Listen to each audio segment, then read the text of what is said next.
faktor-faktor yang bisa saja mempengaruhi capaian hasil belajar ini. Nah, kemudian kita mengidentifikasi kira-kira dari sekian faktor ini kan bisa bisa beberapa hal ya yang bisa kita lakukan. Kita ingin mengidentifikasi variabel-variabel apa, faktor-faktor apa yang memiliki kemungkinan mempengaruhi capaian hasil belajar. Kemudian kita akan uji seluruh faktor itu, seluruh variabel ini, sehingga kemudian kita mengetahui variabel-variabel mana yang paling besar pengaruhnya. Atau apabila kita meyakini ada satu atau dua atau tiga variabel yang paling diperkirakan paling mempengaruhi, kita bisa langsung mengidentifikasi dan mengujinya, gitu ya. Jadi ini agak sedikit ada, ini nanti kaitannya dengan teknik analisis ya, statistik.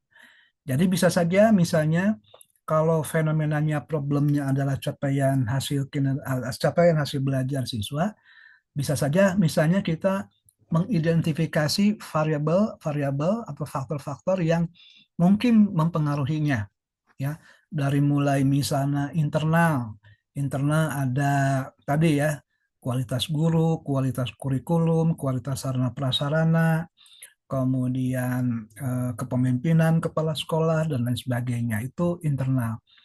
Eksternal contohnya kebijakan ya, kebijakan yang lahir dari pemerintah ya, baik itu pemerintah pusat maupun pemerintah daerah. Atau dari eksternal misalnya kondisi ekonomi ya yang mempengaruhi kemampuan orang tua untuk menyekolahkan anaknya, membayar SPP dan lain sebagainya. Jadi kesemuanya kemudian kita identifikasi, kemudian kita uji begitu ya, variabel mana yang paling berpengaruh terhadap kondisi capaian hasil belajar siswa yang turun tersebut. Nah, ini namanya analisis faktor ya. Atau misalnya tadi pilihannya kita bisa mengidentifikasi, kita cukup meyakini bahwa mungkin dari sekian banyak faktor yang mungkin mempengaruhi capaian hasil belajar itu, ada mungkin kita ambil dua tiga variabel faktor yang diperkirakan memiliki kemungkinan paling besar pengaruhnya. Jadi kemudian misalnya kita ambil tadi ya kualitas guru, kualitas kurikulum, sarana dan prasarana yang kemudian menyebabkan capaian hasil belajar itu turun ya. Jadi namun pada hakikatnya kita membuat perkiraan ya, kaitannya tadi kenapa capaian hasil belajar itu cenderung turun, kemudian kita mengaitkannya dengan beberapa konsep atau variabel atau faktor yang diperkirakan punya pengaruh terhadap capaian hasil belajar tersebut, gitu ya. Kemudian langkah selanjutnya dilakukan pengujian, ya, secara sadar, ya, terencana untuk menguji hipotesis. Ya, tadi misalnya kita punya tiga variabel yang kita identifikasi paling punya pengaruh terhadap capaian hasil belajar. Sehingga kemudian kita membuat hipotesis bahwa kualitas guru, kualitas kurikulum, dan kualitas sarana prasarana itu berpengaruh signifikan dan positif terhadap capaian hasil belajar siswa. Nah, ini kemudian yang akan kita uji begitu ya. Diuji, kemudian diturunkan kepada kuesioner. Kuesioner itu kemudian kita sebar kepada responden. Kemudian hasilnya kita analisis secara statistik untuk kemudian kita buat interpretasinya ya. Kemudian hasilnya nanti apakah ditemukan adanya bukti ya, benar nggak bahwa kualitas guru itu berpengaruh terhadap capaian hasil belajar, benar nggak kualitas kurikulum itu berpengaruh terhadap capaian hasil belajar, benar nggak kualitas sarana prasarana itu berpengaruh. Itu kemudian akan kita buktikan didasarkan kepada hasil penelitian ya. Nah, mungkin saja kemudian ada hal-hal yang menjadi hal-hal yang baru ya, dari hasil penelitian yang telah dilakukan ya. Misalnya saja bahwa kualitas kurikulum itu tidak secara langsung mempengaruhi terhadap capaian hasil belajar. Karena kualitas kurikulum itu misalnya perlu variabel antara. Jadi kualitas kurikulum yang baik itu perlu kualitas guru yang baik juga untuk kemudian bisa meningkatkan capaian hasil belajar. Jadi ketika kita uji misalnya kualitas kurikulum secara langsung kepada capaian hasil belajar itu ternyata misalnya ini contoh saja tidak berpengaruh secara signifikan. Ada pengaruhnya tetapi tidak signifikan misalnya. Nah, kemudian ketika kita uji pengaruh kualitas kurikulum ini dengan variabel intervening kualitas guru, oh ternyata ada pengaruhnya dan pengaruhnya cukup signifikan besar ya. Nah, ini kan kemudian memperkaya hasanah teori mengenai bagaimana capaian hasil belajar itu dipengaruhi oleh berbagai variabel, berbagai faktor. Nah, sekedar contoh misalnya dari kasus tadi, saya kemudian kita bisa mengatakan bahwa kualitas kurikulum itu dia tidak langsung mempengaruhi capaian hasil belajar, tetapi dia harus melalui variabel intervening, gitu ya. Nah, dalam hal ini misalnya dia harus memiliki variabel kualitas guru. Jadi kurikulum yang bagus itu belum tentu meningkatkan capaian hasil belajar tanpa dukungan guru yang baik begitu ya. Ini contoh bagaimana kemudian setelah hasil penelitian itu kita bisa menyusun teori sesuai dengan jargon ya yang baru tadi. Berarti dengan begitu uh, kualitas kurikulum yang baik perlu didukung oleh kualitas guru yang baik juga ya sebagai variabel intervening untuk meningkatkan capaian hasil belajar ya. Nah, kemudian kan teori-teori yang ada ini, hasil-hasil penelitian yang ada ini, kemudian dikomunikasikan dengan masyarakat secara luas. Itulah sebabnya kenapa kemudian nanti Ibu dan Bapak diwajibkan untuk menulis artikel ya, dari tesis dibuat artikel, kemudian nanti dipublikasikan. Kenapa? Ya, tentu kemudian agar dibaca oleh halayak luas, oleh kalangan akademisi, kalangan ilmuwan yang lain, ya perlu dipublikasikan agar kemudian masyarakat ilmiah mengetahui hasilnya ya. Dan apabila ada hasil-hasil penelitian yang bisa saja memperkaya ya, menyempurnakan teori-teori terdahulu atau bahkan mungkin menolak begitu ya, menggugurkan teori-teori terdahulu, itu kemudian terjadi ya diskusi ilmiah begitu ya. Nah, tentu itu sebabnya kenapa kemudian hasil tesis itu punya kewajiban untuk dipublikasikan ya melalui artikel ilmiah. Nah, dari diskusi-diskusi kemudian bisa saja muncul fakta-fakta baru tadi ya, bahwa sebagus apapun misalnya kurikulum itu tanpa dukungan guru yang mampu memotret kurikulum, mengimplementasikannya dengan baik. Nah, kurikulum yang baik itu tidak akan membantu meningkatkan capaian hasil belajar siswa. Nah, sehingga kemudian nanti mungkin muncul lagi ya setelah teori-teori baru, jargon-jargon baru itu muncul, ya mungkin ada gap lagi ya. Nah, misalnya ketika muncul COVID kemarin kan, sebelum COVID kita belum mengenal istilah pembelajaran jarak jauh sebetulnya kan, meskipun pembelajaran jarak jauh itu sudah diimplementasikan di universitas terbuka misalnya ya, sejak zaman dahulu. Tapi kan secara umum pembelajaran jarak jauh di kita online learning itu belum umum begitu ya.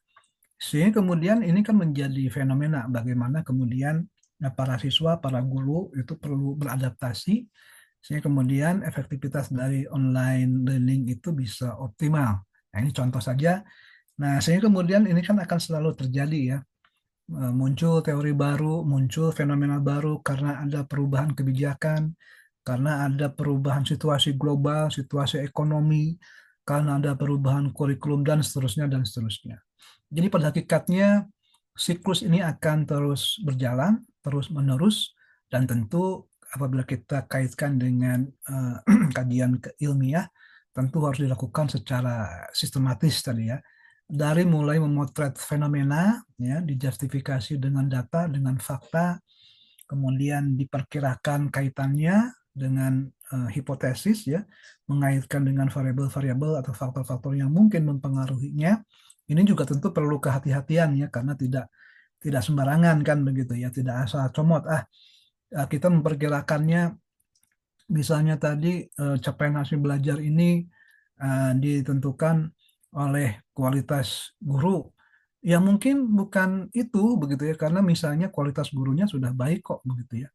Mungkin kita perlu mencari variabel lain. Nah, ini kan tentu diperlukan ketajaman ya, diperlukan ketajaman, diperlukan identifikasi yang baik ya, proses yang baik, sehingga kemudian kita bisa mengidentifikasi kira-kira faktor apa, variabel apa yang berpengaruh terhadap capaian hasil belajar ya. Jadi jangan sampai kemudian hipotesisnya nanti ditolak begitu ya.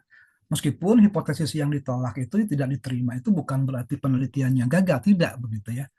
Tetapi tentu secara kaidah, ketika kita membangun hipotesis yang didasarkan kepada referensi yang baik, proses yang baik, harusnya kemudian hipotesis itu bisa kita buktikan begitu ya. Modelnya atau pengaruhnya itu signifikan ya, positif dan signifikan. Meskipun tadi seperti saya sampaikan, tidak usah khawatir kalau misalnya nanti di tesis ibu dan bapak, oh ternyata hasilnya tidak signifikan begitu ya.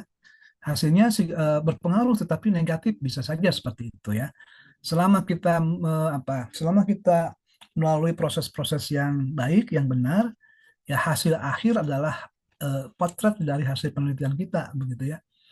Nah, mungkin ini akan memperkaya hasanah keilmuan. Oh, ternyata bisa saja tadi ya, temuan hasil penelitian kita, kurikulum yang baik itu tidak langsung pengaruhnya, tetapi harus melalui eh, mediasi ya, variabel dari kualitas guru. Karena misalnya kalau diimplementasikan justru pengaruhnya negatif begitu ya misalnya.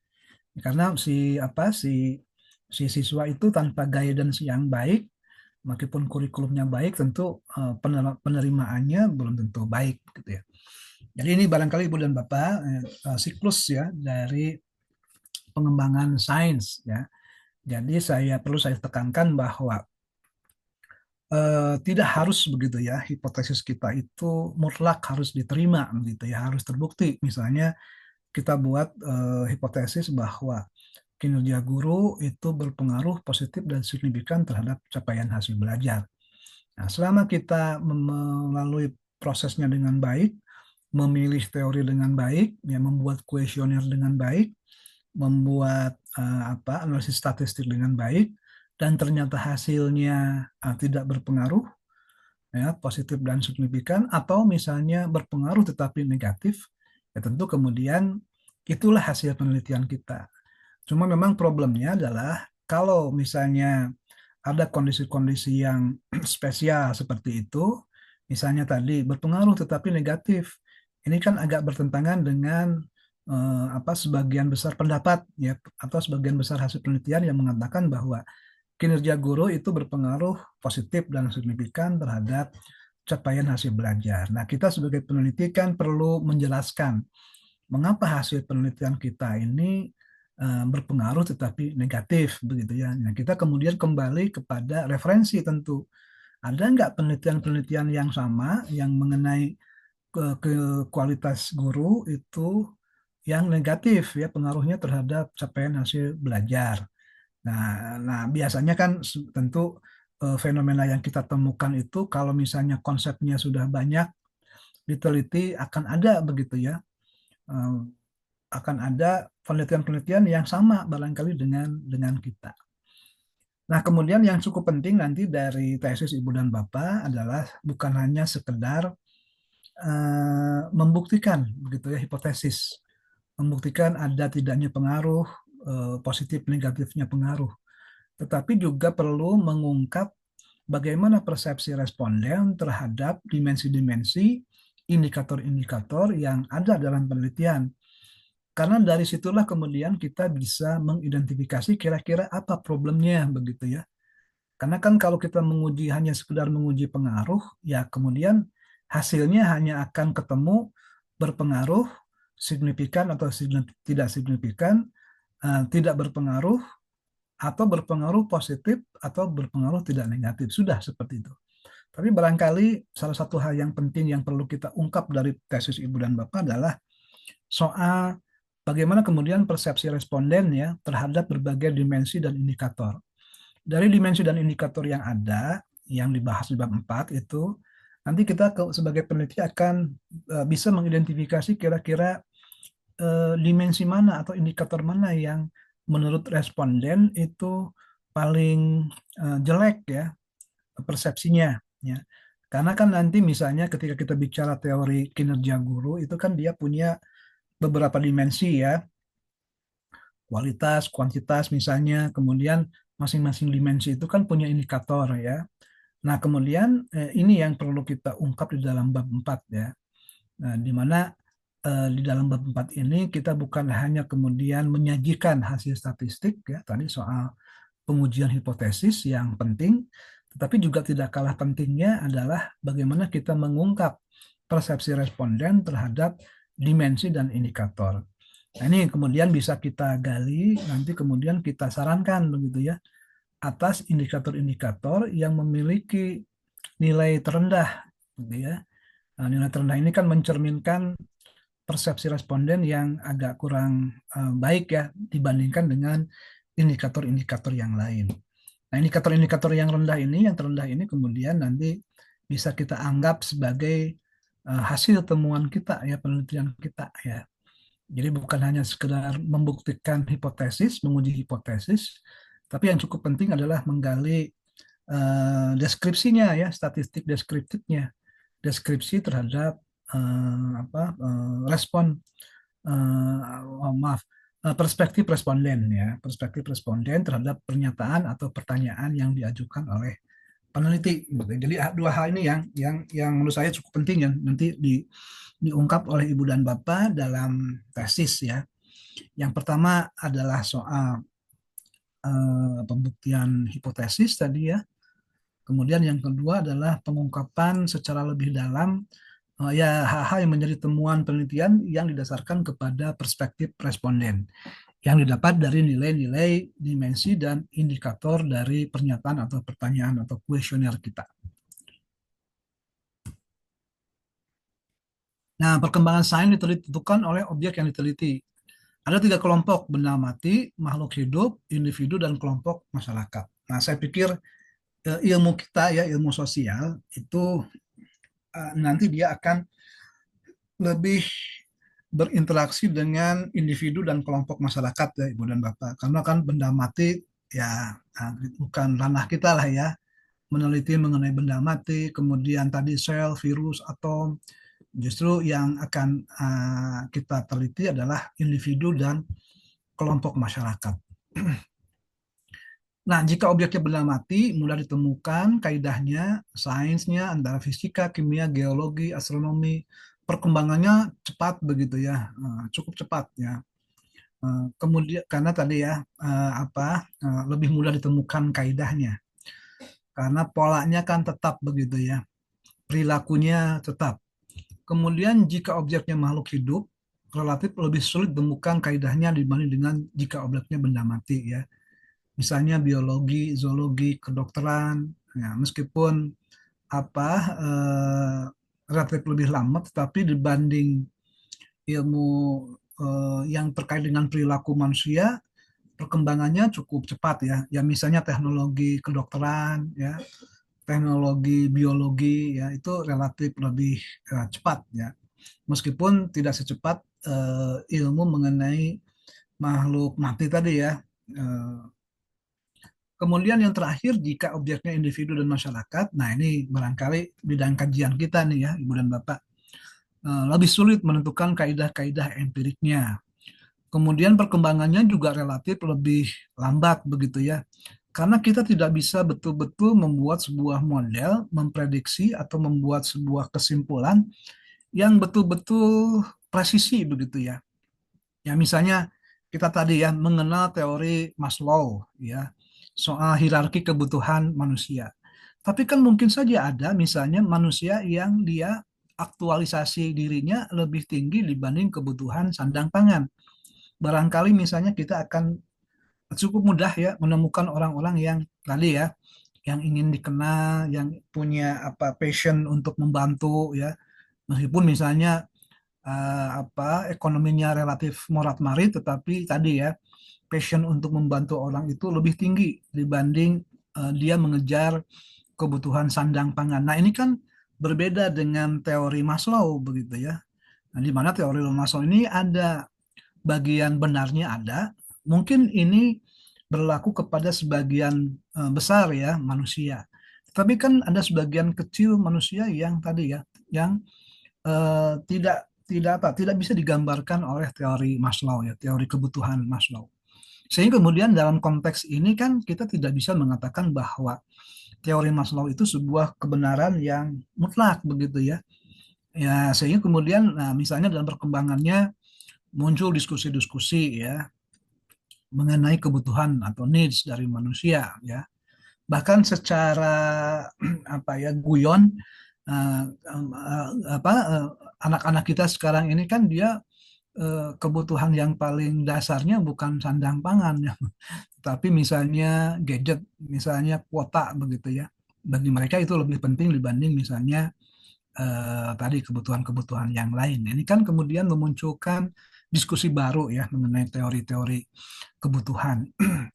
Kemudian sains sosial kadang disebut berkembang pesat tetapi kaidahnya relatif kurang keakuratannya begitu ya. Bisa saja sebuah sains sosial itu perkembangannya cepat tadi ya. Misalnya teknologi pendidikan ya itu cepat mungkin perkembangannya tapi tadi ya kecepatan atau keakuratannya belum tentu sesuai begitu ya dengan kondisi faktualnya ya. Ya misalnya ada banyak hal lah. Misalnya teori pendidikan ketika diimplementasikan di Garut misalnya yang apa memiliki keterbatasan infrastruktur teknologi, ya ini kan kemudian mungkin ada kaidah-kaidah yang tidak berlaku tadi ya. Soal misalnya eh, teknologi acceptance model ya, model penerimaan teknologi. Mungkin berbeda ya anak-anak di Jakarta yang relatif lebih maju, punya infrastruktur lebih baik, pengetahuan lebih baik dengan anak-anak di Garut. Ya.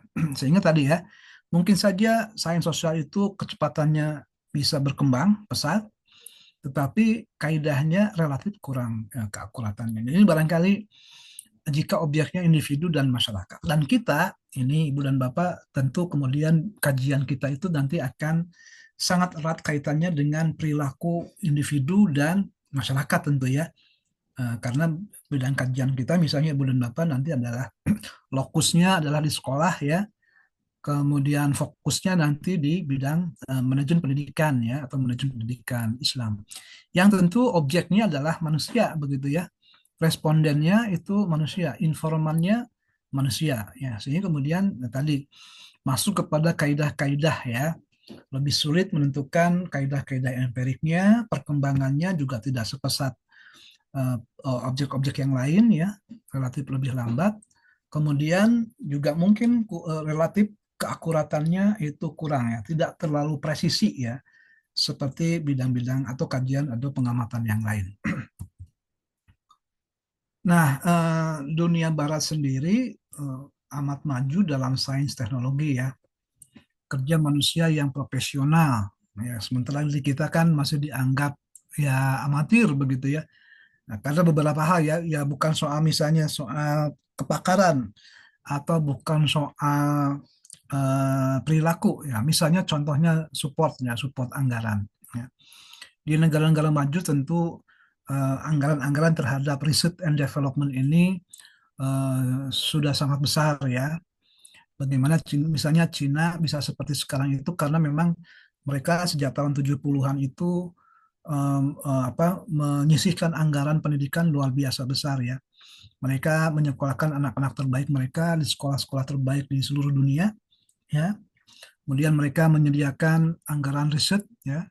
Ya, misalnya misalnya kita contohkan mengapa eh, kita itu ya kereta api cepat kita itu memilih Cina begitu ya. Dulu kan saya masih ingat tinggal dua negara ya yang bersaing Jepang dengan Cina ya waktu saat tender dan pemenangnya adalah Cina ya. Kenapa Cina? Karena dia teknologinya lebih dengan teknologi yang lebih tinggi dia menawarkan harga yang lebih murah gitu ya. Kemudian juga dia bersedia untuk transfer teknologi. Ya, sementara Jepang tidak bersedia. Dia juga bersedia untuk memberikan pinjaman lunak begitu ya atas proyek ini. Dan kata kuncinya barangkali soal teknologi tadi ya. Soal teknologi di mana kemudian Cina itu adalah sebuah negara yang apa ya sebetulnya terlambat masuk ke dalam persaingan kereta api cepat ya teknologi kereta api cepat tapi dia bisa mengejar ketertinggalan tadi ya karena dia apa ya, secara sistematis itu sudah mempersiapkan berbagai hal supaya ke saat dia terjun ke persaingan kereta api cepat ya. Jadi Cina itu kan baru masuk tahun 2000-an ya. Sementara Jepang, negara-negara Eropa kan sejak tahun 70 itu sudah mulai masuk ke teknologi persaingan teknologi kereta api cepat ya, Shinkansen dan lain sebagainya. Tapi kan saat ini Cina dianggap sebagai negara yang leading ya dalam teknologi kereta api cepat. Nah, kita itu kendalanya tadi soal profesionalitas dan amatir ya. Tadi barangkali yang cukup menonjol adalah supporting ya, supporting terhadap riset dan development ya. Sehingga kemudian mereka ya memegang kunci teknologi begitu ya. Meskipun sekarang kan sudah mulai terkejar ya oleh negara-negara apa Asia ya. Bahkan menurut prediksi beberapa profesor ya ekonomi, ke depan kiblat ekonomi dunia itu tidak lagi berada di Eropa dan Amerika, tetapi akan berada di Asia, begitu ya, termasuk Indonesia salah satunya. Jadi India, Indonesia, Jepang, Korea itu akan menjadi leading ya pemimpin dunia dalam ekonomi. Nah saat ini kan belum begitu ya. Kemudian tadi dana penelitiannya tercukupi tadi ya. Jadi riset and development di negara-negara Eropa, Amerika itu sudah lebih dulu leading. Kecuali barangkali sekarang ini kalau di Asia ya tadi ya, Cina, Jepang, Korea barangkali menjadi, oh iya tambahan ada Taiwan ya, Taiwan yang juga kemudian menjadi leading ya di negara Asia dalam sains dan teknologi. Nah sampai sini Bu Dulpa ada komentar, pertanyaan silahkan.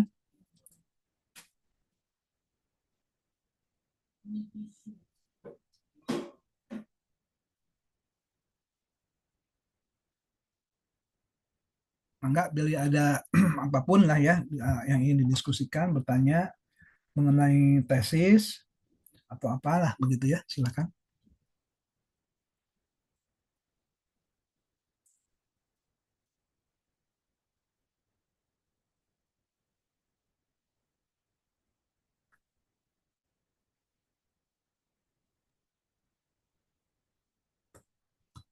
Assalamualaikum Pak. Waalaikumsalam, mangga, Pengen nanya Pak.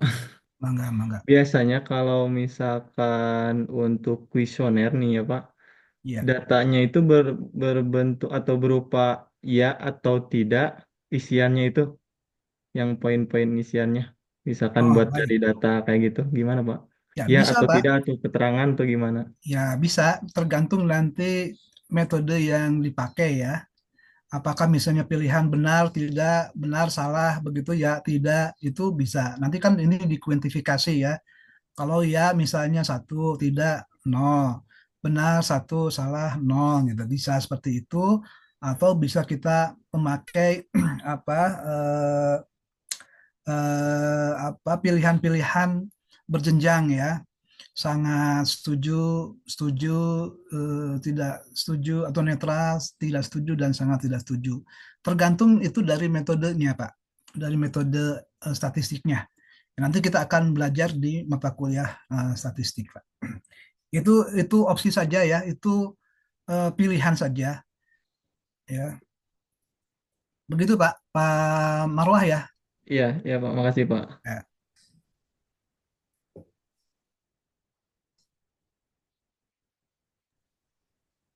Pak mau nanya boleh? Mangga. Ya, Bismillahirrahmanirrahim. Assalamualaikum warahmatullahi wabarakatuh. Waalaikumsalam. Bapak paling mau menanyakan kemarin kan ada informasi bahwa UTS itu tanggal 6 dan 7, Pak ya? Tuh. Betul. Nah, kalau untuk yang apa perkuliahan Bapak, kalau ada apa kisi-kisinya seperti apa, Pak? Ya, siap, Bu. Nanti ini biasanya saya open book sih ya. Ada 5 soal, open book. Nanti silakan Ibu dan Bapak boleh buka buku, buka apa. Tapi kalau pakai chat GPT nanti saya tahu. Ya nggak apa-apa, silakan saja dimanfaatkan. Yang penting kan eh, dalam UTS ini, kalau saya sih selalu ingin ini ya, memotret pemahaman Ibu dan Bapak terhadap konteks begitu ya. Ya, jadi Silahkan nanti saya kisi-kisinya nanti nggak usah kisi-kisi kan Ibu dan Bapak kan boleh buka buku nanti ya silahkan. Yang jelas tidak akan keluar dari materi yang saya sampaikan ya.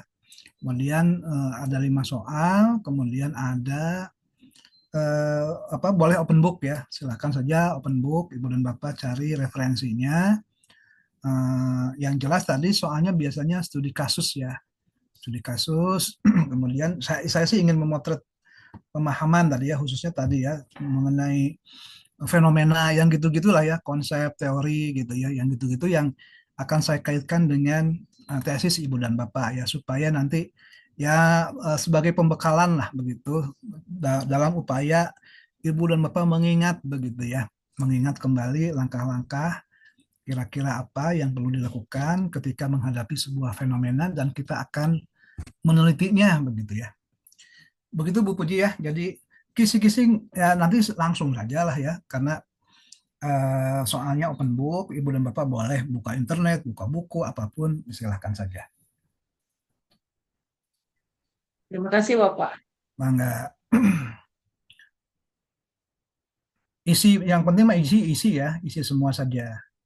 Di pasca itu kan apa ya nilai terendahnya B ya. Kalau C itu dianggap Ibu dan Bapak tidak lulus kan. Ya B, B plus, amin, A gitu ya. Antara range-nya antara itu aja. Saya pikir ya ketika Ibu dan Bapak ngisi ya semuanya ya tentu kemudian hari hari B mah gitu ya. Insya Allah di inilah. Nah, ingat nanti kemudian persoalannya adalah bagaimana Ibu dan Bapak bisa menuangkan ide-ide dan gagasan ke dalam bentuk tulisan begitu. Ya, baik Pak. Jadi Ibu dan Bapak kita tidak punya satu pertemuan lagi ya di Sabtu ini. Setelah itu nanti kita UTS ya kalau nggak salah. Coba Ya, saya cek. Kita kan pertemuan terakhir itu tanggal 30 ya 30 kan. Sabtu ini. Setelah itu Jumat depannya Ibu dan Bapak UTS. Setelah itu nanti Prof. Yusman yang akan masuk begitu ya. Nah, saya sih berharap apa yang saya sampaikan tadi beberapa tools yang saya apa ajarkan kepada Ibu dan Bapak itu dimanfaatkan ya, dipakai khususnya pemanfaatan AI, kemudian apa Mendeley ya yang menurut saya sangat membantu lah ya. Teknik pengutipan Google Scholar itu menurut saya cukup membantu kita dalam membuat khususnya dalam membuat narasi begitu ya karena itu yang sementara ini merupakan hal yang cukup menjadi kendala ya di masa. Jadi ide dan gagasan memang banyak begitu ya. Banyak gitu. Nah, ketika menuangkannya itu kemudian ada cukup kesulitan begitu ya terkait bagaimana menuangkannya, bagaimana hubungan di antara paragraf misalnya yang mengalir. Nah, itu biasanya ada. Nah, sekarang itu kan dengan apa-apa yang pernah saya ajarkan itu bisa dipecahkan lah ya dengan pemanfaatan AI, pemanfaatan tools, Mendeley, apalagi tuh ya, Force Viewer, apalagi Google Scholar ya, itu bisa Ibu dan Bapak manfaatkan. Karena sih idealnya setelah UAS nanti, itu Ibu dan Bapak kan sudah UP ya, harus sudah UP, harus sudah punya topik ya, harus sudah menentukan topik, menentukan metode yang akan dipakai dan menuangkannya dalam bentuk usulan penelitian. Jadi karena kalau nggak gitu ya nanti agak susah begitu ya lulus dalam jangka waktu 12 bulan ke depan karena kan menyusun tesis itu memang idealnya waktu yang tersedia itu 6 bulan ya Ibu dan Bapak dari mulai UP kemudian perbaikan kemudian menuangkannya dalam bentuk kuesioner kemudian menyebarkannya kemudian menguji menuangkannya dalam bab 4 bab 5 itu idealnya butuh waktu 6 bulan ya, meskipun misalnya 4 bulan juga bisa begitu ya tetapi kan tidak ideal lah. Nanti kita kalau terlalu terburu-buru dipaksakan juga kan hasilnya tidak optimal. Jadi saya sangat menyarankan Ibu dan Bapak sejak sekarang ini kan sudah memiliki topik ya. Topik yang kemudian nanti bisa dikonsultasikan kepada para dosen wali ya atau dosen pembimbing atau prof. atau apa ya dosen-dosen pengampu ya. Nah, itu kan kemudian akan Ibu dan Bapak tuangkan dalam bentuk UP, sehingga kemudian idealnya setelah UAS itu sebelum masuk semester 2 itu UP dulu begitu ya. Atau di antara perkuliahan awal semester 2 itu UP dulu. Nah, bisa kan UP itu kan biasanya bisa saja diselenggarakan hari di luar kuliah ya.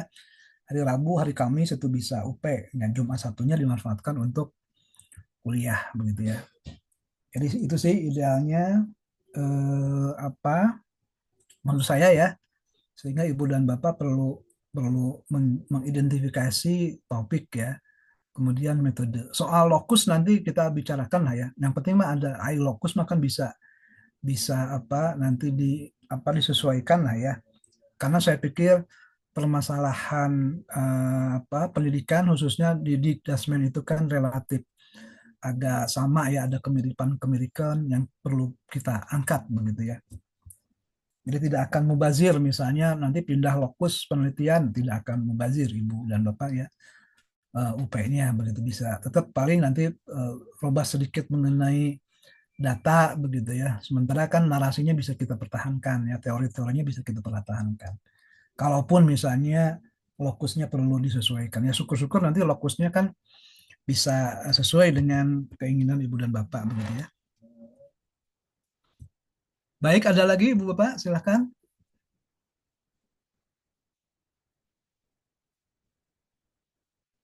Baik, kalau tidak ada kita sedikit ya, ada permasalahan sosial, sosial dan kan kalau kita kaitkan tadi dengan permasalahan sosial sebetulnya kan kompleks sekali ya.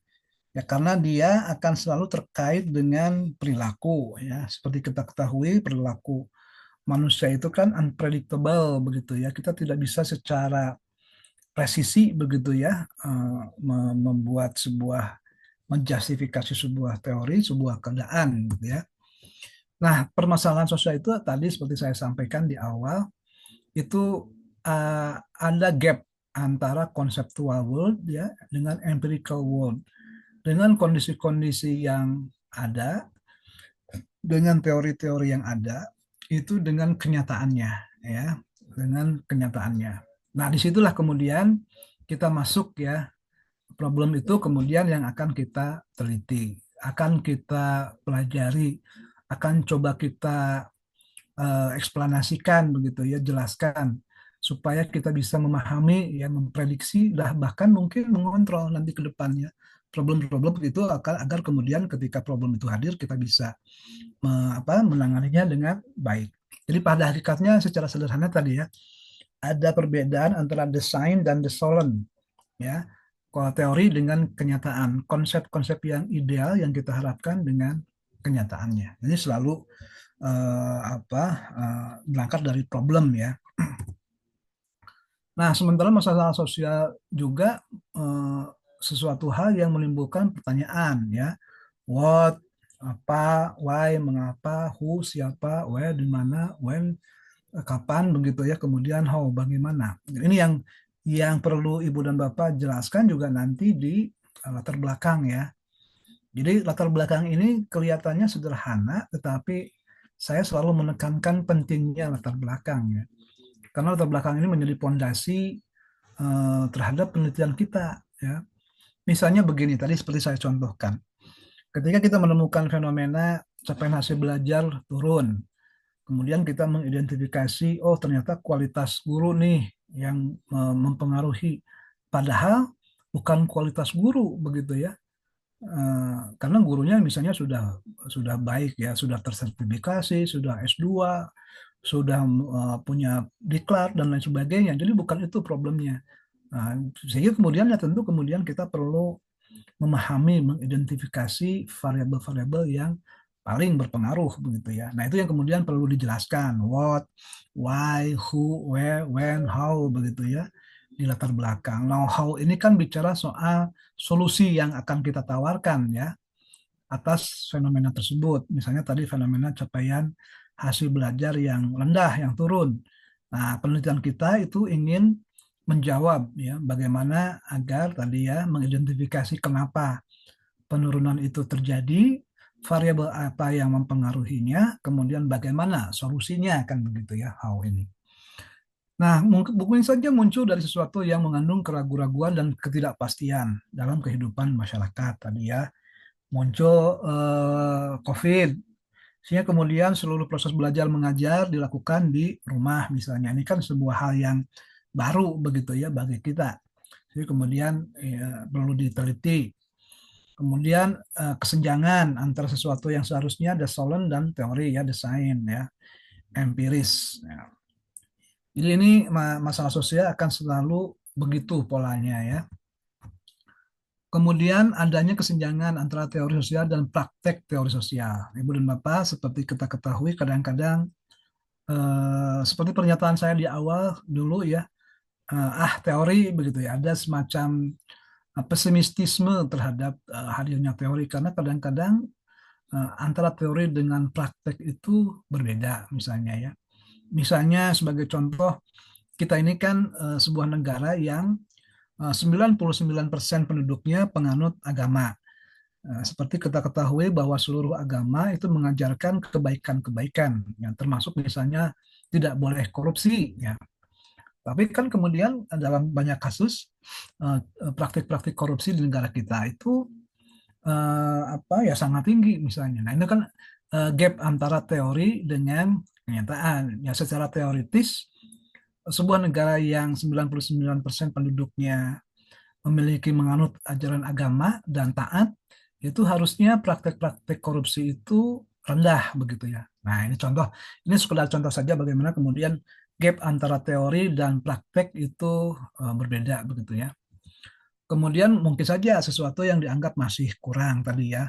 Penelitian-penelitian mengenai teknologi pembelajaran jarak jauh itu sudah ada. Tetapi kemudian kan ketika COVID hadir, itu kemudian kita merasa banyak sekali lubang-lubang yang perlu kita tambal begitu ya atas pengetahuan yang kita miliki terhadap teknologi pembelajaran jarak jauh ya. Atau adanya ketidakseimbangan ya, equity, disbalance terhadap sebuah hal. Atau adanya sesuatu yang dianggap tidak cocok, tidak relevan tadi ya, atau tidak layak ya, dianggap layak atau dipakai terus ya. Jadi bisa berangkat dari fenomena-fenomena sosial itu yang kemudian menarik untuk kita teliti sebagai peneliti itu terdiri dari tadi ya, adanya gap, adanya sesuatu yang masih dianggap kurang, ketidakseimbangan, tidak cocok, kemudian dianggap tidak layak dan sebagainya. Nah, kemudian masalah sosial ada yang bisa terpecahkan dan ada pula yang tidak bisa terpecahkan ya. Jadi mungkin saja kita kemudian tadi mengidentifikasi sebuah fenomena, tetapi kan kemudian sebagai peneliti kita juga harus bersikap realistis ya. Apakah fenomena tersebut bisa kita teliti atau tidak? Karena mungkin saja eh, apa kita tidak bisa mengakses ya, tidak bisa mengakses sehingga kemudian langkah-langkah penelitian yang perlu kita lakukan itu tidak bisa ya kita lakukan. Misalnya terjadi penolakan dari pembuat kebijakan, pemilik data, responden, informan begitu ya. Nah, yang kemudian penolakan itu sedemikian kuatnya sehingga kemudian kita tidak bisa mengakses begitu ya. Itu secara metodologis ya, atau mungkin saja belum bisa kita pecahkan karena ya kita belum mampu begitu ya untuk misalnya tadi ya, misalnya kasus korupsi di Indonesia. Kenapa kasus korupsi itu cenderung tidak berkurang misalnya, sementara kaum agama kita itu masyarakat kita itu semakin taat misalnya beragama dicerminkan dari berbagai hal. Nah mungkin kan belum bisa terpecahkan ya. Nah dalam penelitian sosial permasalahan sosial dapat dirumuskan secara teoritis, empiris dan normatif ya. Teoritis tadi teori-teori mengenai kebutuhan manusia, teori-teori mengenai capaian hasil belajar, atau bisa juga dilakukan dalam praktik-praktik ya, panduan-panduan atau normatif ya, kebijakan-kebijakan ya. Jadi hasil penelitian itu bisa muncul untuk tadi ya memunculkan teori baru, menyempurnakan teori yang sudah ada, atau menolak teori yang sudah ada, atau bisa dilakukan dengan menghadirkan praktik-praktik ya terhadap sesuatu hal tadi ya, atau juga bisa melahirkan sebuah kebijakan yang bersifat normatif. Nah, ini masalah-masalah sosial cukup banyak ya, kemiskinan, keadilan, pemerataan, penataan, demokrasi. Nah, kemudian yang banyak sekali ya, konflik, kebebasan, termasuk tadi ya masalah-masalah pendidikan ya. Secara khusus ada tingginya jumlah pengangguran. Tadi kalau kalau sebelumnya dalam masalah-masalah yang bersifat makro, nah ini mungkin ya secara spesifik ya, jumlah pengangguran, kesenjangan pembangunan, dan tadi ya, kalau dalam bidang manajemen pendidikan, capaian hasil belajar, ya, kualitas sekolah, ya, kualitas lulusan, dan lain sebagainya.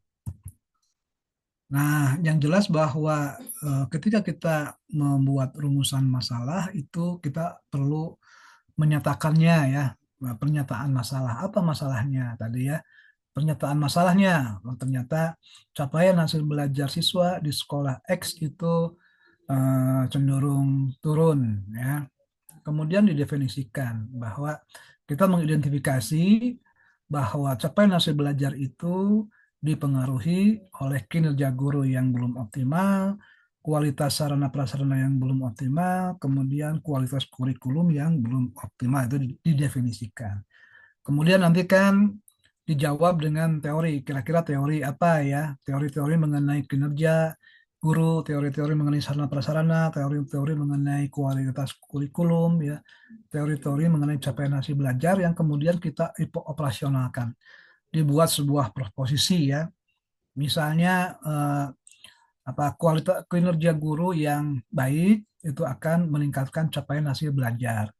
Kemudian hipotesisnya bahwa kinerja kualitas guru akan berpengaruh terhadap hasil capaian hasil belajar gitu ya. Jadi itu antara proposisi, hipotesa, ya tadi hipotesis dan teori. Jadi pada hakikatnya ini yang akan kita tuangkan dalam tesis Ibu dan Bapak nanti ya di bab 1 tuh ya di rumusan masalah. Kemudian nanti di operasionalisasi masalah itu kemudian akan di bab 2 nanti ya di operasionalisasi variabel setelah kita mengaitkannya dengan berbagai teori yang ada begitu ya. Nah, ini peran teori sosial ya dalam menjawab masalah sosial ya. Membantu memperjelas masalah yang dihadapi ya. Tadi ya, misalnya problemnya adalah capaian hasil belajar. Nah, kemudian setelah kita membaca referensi, berbagai literatur, berbagai hasil penelitian, kita mengidentifikasi bahwa kemungkinan variabel yang paling berpengaruh terhadap capaian hasil belajar ini adalah kualitas guru, ya, kualitas kurikulum, dan kualitas sarana prasarana. Kemudian kita tuangkan dalam bentuk pernyataan, ya, kuesioner, pertanyaan. Kemudian kita kumpulkan data, kita analisis, kemudian hasilnya kemudian kita buat rekomendasi tadi ya.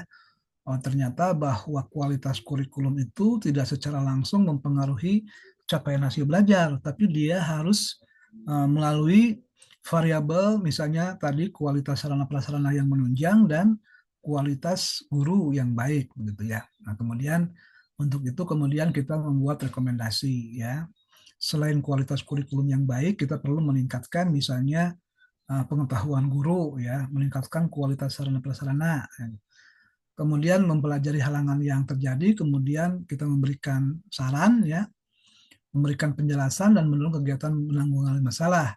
Meskipun kemudian tadi seperti siklus yang awal, ini kan mungkin ada gap lagi nanti ya, karena perkembangan tentu ya.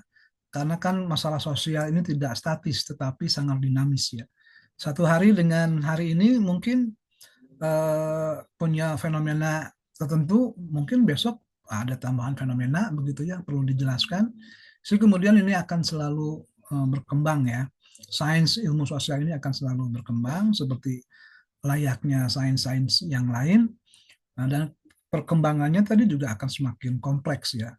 Mengingat situasi permasalahan juga kita semakin kompleks ya, dilihat dari berbagai perspektif ya, ekonomi, budaya, teknologi ya, itu sehingga kemudian ya masalah sosial juga akan semakin kompleks sehingga kemudian peran penelitian-penelitian sosial juga akan semakin besar di masa yang akan datang ya untuk memecahkan permasalahan kita. Baik Ibu dan Bapak, saya pikir Silakan kalau apabila ada yang ingin ditanyakan di komentari. Tinggal barangkali soal ini silakan Ibu dan Bapak baca nanti ya. Ini kategorisasi saya pikir tidak terlalu ini ya urgent. Nanti Ibu dan Bapak pelajari, baca, kemudian kategorisasinya juga bisa Ibu dan Bapak bisa dicerna lah dengan cukup mudah ya. Sifat hubungan antar teori ini juga saya pikir bisa dicerna dengan mudah. Jadi di pertemuan terakhir barangkali saya akan tadi ya hubungan di antara ini kita akan mendiskusikan mengenai hubungan di antara bagaimana kemudian teori-teori ilmu sosial pada hari ini itu tidak lagi bisa diklasifikasikan secara spesifik begitu, dipisahkan gitu ya. Karena pada hakikatnya realitas sosial, fenomena sosial pada hari ini juga sangat kompleks sehingga kita kadang-kadang membutuhkan perspektif yang lain gitu ya. Baik, silakan Ibu dan Bapak. Cara ninggalin SD.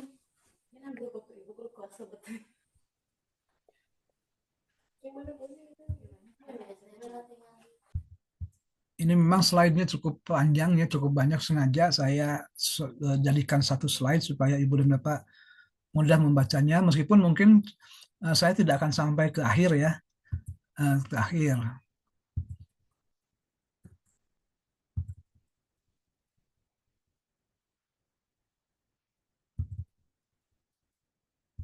Baik, Ibu dan Bapak, kalau tidak ada, barangkali kita cukupkan.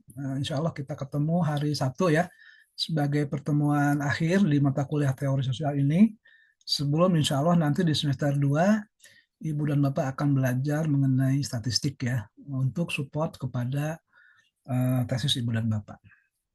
Begitu barangkali Ibu dan Bapak ya. Baik Bapak, terima kasih. Tur nuhun. Ya, terus Pak. Oh, Bapak, sehat selalu Bapak.